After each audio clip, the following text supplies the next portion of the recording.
Jake, it's now been 4 weeks since President Trump took office. Is he already thinking 4 more years?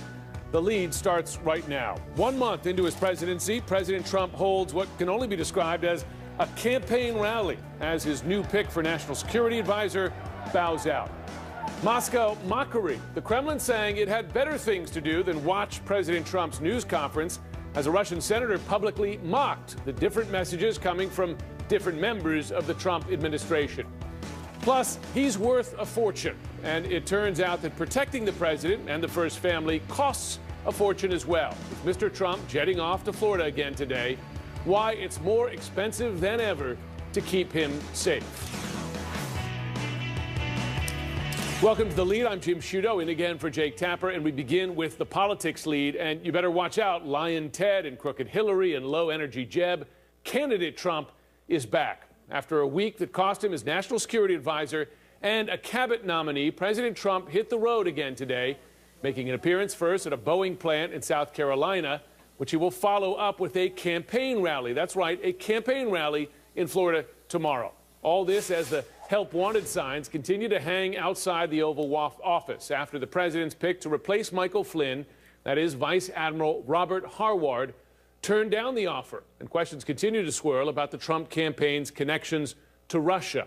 And this just in. This is exclusive video of the FBI Director James Comey leaving a classified briefing on Capitol Hill with members of the Senate Intelligence Committee and a handful of other senators. And we are told that meeting was, listen to this, about Russia. CNN's Sarah Murray is live for us at the White House. Sarah, President heading out while so many high-level positions in his cabinet, they still sit empty. That's right, Jim. There are plenty of open jobs in the White House as well. And of course, the gaping one is that of National Security Advisor. But Donald Trump wanted to get back on the road. And today, that is exactly what he did. I love South Carolina. I love it. Less than a month into his presidency, Donald Trump is breaking out of the bubble and getting back into campaign mode. This was going to be a place that was tough to win, and we won in a landslide. Trump reliving his South Carolina primary win in a visit to a Boeing plant today. The president trying to get back to his sweet spot as he touted his goal to revive American manufacturing. When American workers win, America as a country wins. Big league wins. That's my message here today. America is going to start winning again, winning like never, ever before. With the administration under fire over its Russian connections, the botched travel ban, and the ouster of Trump's national security advisor, Trump's allies say he's been feeling cooped up and itching for a chance to get out of Washington. I'm not ranting and raving. I love this. I'm having a good time doing it. So the president is doing just that. He previewed a weekend campaign rally during his spontaneous press conference earlier this week. Quiet, quiet, quiet. It stretched for over an hour as Trump clearly relished his chance to spar with the press. I'll be in Melbourne, Florida, 5 o'clock on Saturday, and I just heard that the crowds are massive that want to be there. Relitigate campaign rivalries.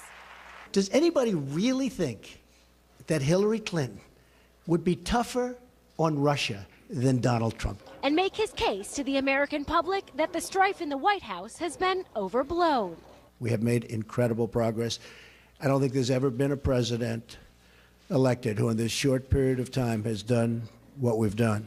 With the president setting out on the campaign trail, Vice President Mike Pence is picking up the reins of diplomacy, jetting off to Europe this weekend to meet with world leaders and help calm allies' concerns about the tumultuous Trump administration. All of this as a key White House position remains unfilled. Trump fired National Security Advisor Michael Flynn earlier this week, and retired Vice Admiral Bob Harward also turned down the job. Now, Trump says he has a handful of candidates on his short list, including acting National Security Advisor Keith Kellogg. Now, President Trump may be spending his weekend at what has become known as the Winter White House, but his aides insist he will still be working, and he may even interview a couple of the candidates for the National Security Advisor position. Jim. Sarah Murray, live at the White House. Thanks very much. Joining me now is Congressman Mark Sanford of South Carolina, is a member of the Oversight and Government Reform Committee. Congressman Sanford, thanks very much for joining us today. Thank you. President Trump, as you know, visited your state today to talk about Boeing jobs. His strategy with Boeing and other U.S. companies since he's taken office seems to be a combination of public pressure plus even threats of tariffs to make companies move jobs back here to the U.S. In your view, is that an effective way to bring jobs back to America?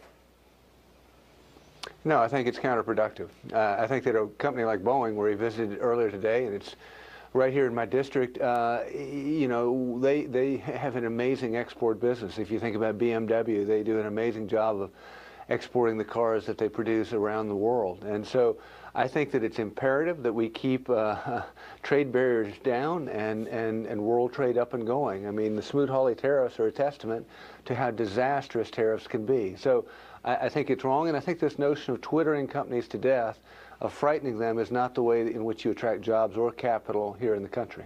Let me ask you this. President Trump, as you know, angrily rejected the notion that there is chaos inside his White House. In this press conference yesterday, says his administration, his words, runs like a finely tuned machine. In an interview with Politico magazine, you delivered what is rare public criticism from a GOP lawmaker. You described the president as misleading, even unprepared for the office of president. Tell us why.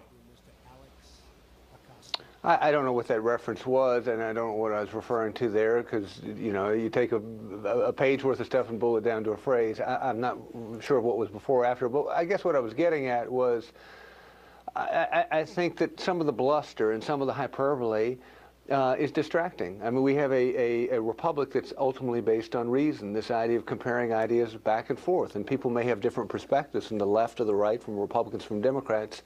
But it's important that if we're going to have a real debate, that they actually be based on facts. And so I think it may have been alluding to some of the ways in which he's at times been a little bit loose with some of the facts. And you're saying, I mean, and I read the interview, quite strong. You talk about the republic being based on reason. Are you saying that he is not leading the country in a way that is based on reason? No, I'm not saying that. I mean, I'm saying I give anybody the benefit of the doubt, and he's a couple weeks into this process, and I think that there's learning that comes, particularly in being new to the world of politics, and the way that your word reverberates, maybe in ways that you didn't you never would have imagined, and certainly you didn't have as the case when you were in private business. So I'm not making suggestions as to what he is or isn't doing. I'm just saying that it's imperative for all of us, irregardless of our political perspective, to base our arguments on reason, based on real facts. You did criticize some of your Republican colleagues, including Paul Ryan, for failing to stand up to some of the president's mistakes. You said that radio silence, in your words, is not sustainable to being true to yourself. In your view, are members of your party failing in their duty? I would absolutely not condemn any member of my party or other legislative colleagues from the opposite party. I think that everybody has to walk their walk, and everybody calibrates for themselves what they believe to be a mountain worth fighting on, and which ones aren't. And you can't fight every fight. What I did say about Speaker Ryan was I really admired the way in which he had spoken up during the campaign, which I thought he did forcefully.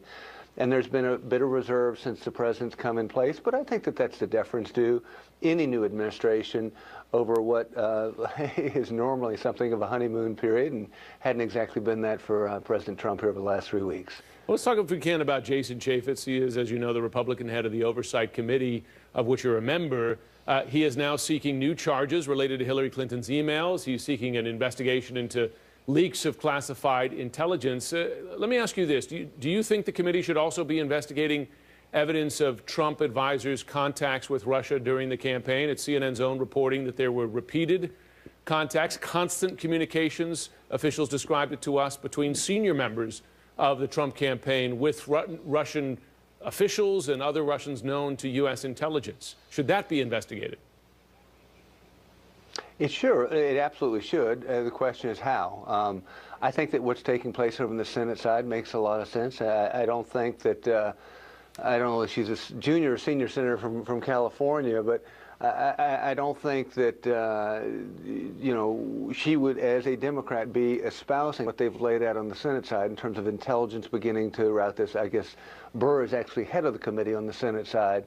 But I guess it's Barbara Feinstein that said what's taking place here actually makes sense. So I think that approach that they've taken on the Senate side probably makes sense. On the House side, there's been reluctance. Chairman Nunes has said, I don't want to do this. It may come to judiciary, it may come to government reform to investigate, but I think that there's probably a quieter way to do it. It's very complex. You're dealing with what in some cases are classified pieces of information in uncovering this, and therefore I think it's probably best done through law enforcement or intel before you go to a public forum, which is what a committee hearing would entail. Let me ask you finally about health care. You, along with Senator Rand Paul, unveiled your Obamacare replacement bill this week. We've seen some pretty angry town halls across the country, even Trump supporters who worry that they'll lose their coverage. A lot of colleagues now canceling their town halls, but you're hosting one with one of the very groups behind much of these Obamacare protests. Why are you willing to still face those protests as you seek a replacement?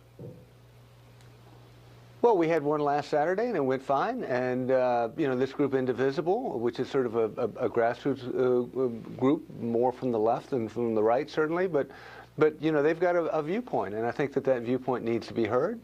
They were incredibly civil last week when people who 180% disagreed with one another were sitting across tables from each other.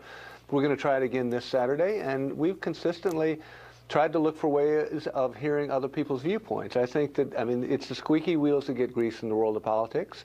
And again, our republic was based on this notion of debate. And so we'll have something to debate, a conversation and a contest of ideas come tomorrow morning. Some of your colleagues, Chaffetz included, even the president, have hinted that these protesters are paid protesters. Do you think that's a fair criticism? I can't speak to other parts of the country, but that's absolutely not the case here at home.